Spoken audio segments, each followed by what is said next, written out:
The artificial sunrise over Aura Station Academy cast soft gold across the glass-walled classrooms.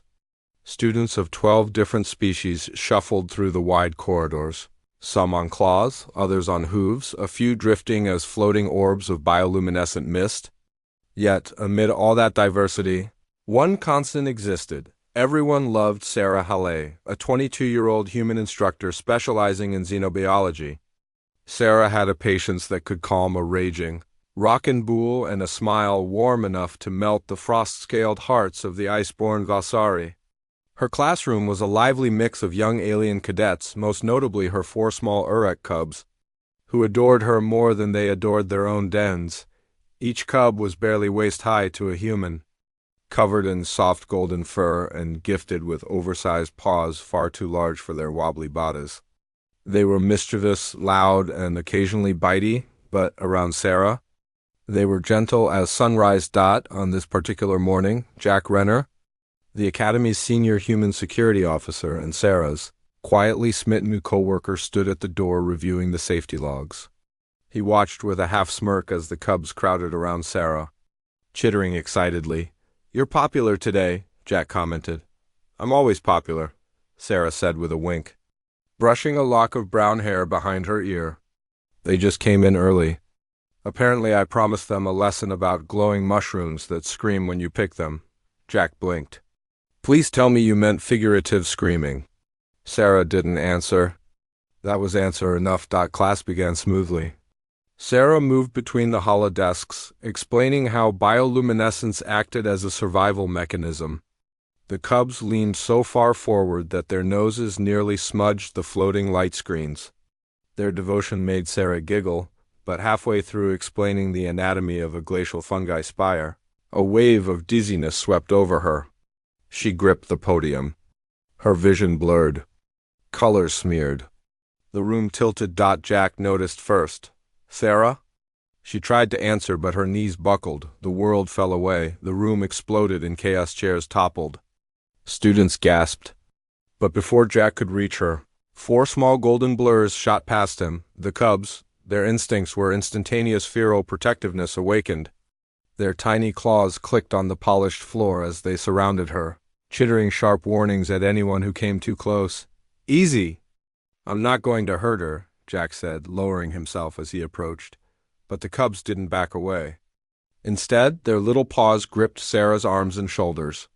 They squeaked, growled, and chirped to each other in a frantic but organized rhythm, and then they lifted. Jack's jaw dropped.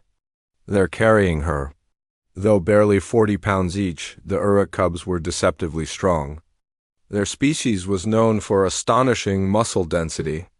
Together, they hoisted the unconscious human with surprising coordination. Sarah's head rested gently on one cub's shoulder. Another wrapped its tail around her arm for balance. The smallest pressed its forehead to her cheek, as if willing warmth into her skin. Without hesitation, they began marching not randomly, but straight toward the Medbay. Students parted. Teachers froze.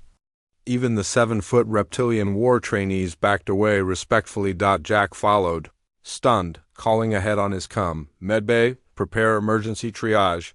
Human instructor Sarah Halle incoming. And she's being carried by 4 Urk cubs.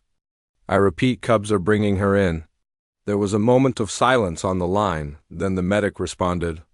"Of course they are. Proceed." Medbay wasn't ready for this. The doors slid open and the cubs rushed in like a tiny golden army. Nurses scrambled aside as the cubs gently placed Sarah onto the treatment bed, still refusing to leave her side. Jack arrived seconds later, breathless, the chief medic. A crystalline Varellan named Shizas scanned Sarah quickly. Severe exhaustion. Low glucose. Stress-induced fainting. She's been overworking herself. Jack clenched his jaw. I told her she was skipping meals again.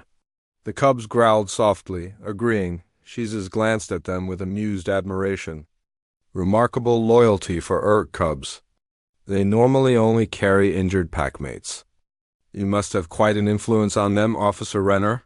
Jack flushed slightly.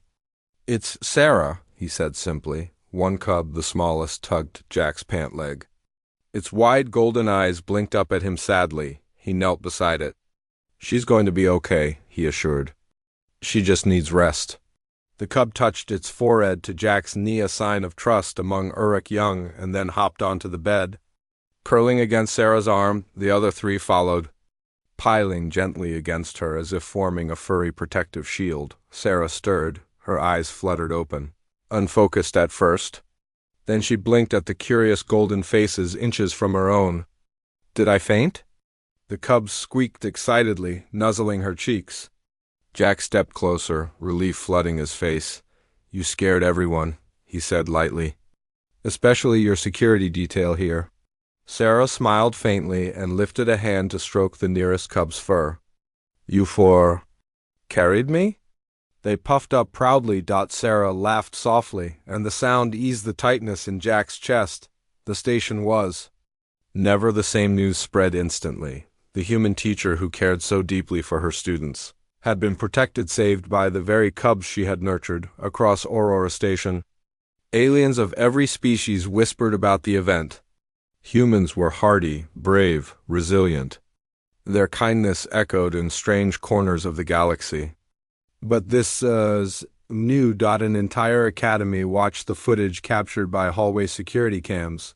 4 tiny aliens, waddling determinedly through the corridor, carrying a human instructor with a level of devotion usually reserved for sacred leaders. Phi, humanity. At its heart, inspired loyalty, compassion, and unity. Sarah recovered fully within 2 days, but the cubs refused to leave her side until the doctors released her when she stepped out of Medbay. All 4 latched onto her legs with joyous chirps. Sarah laughed as Jack walked beside her, hands in his pockets. You know, he said, I don't think you realize how loved you are. She looked down at the cubs, then up at him. I do now. Jack smiled. Good, because I plan on watching over you too.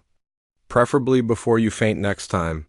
Sarah flushed but didn't look away. I'd like that. The cubs chittered approvingly. Across the station, the legend began.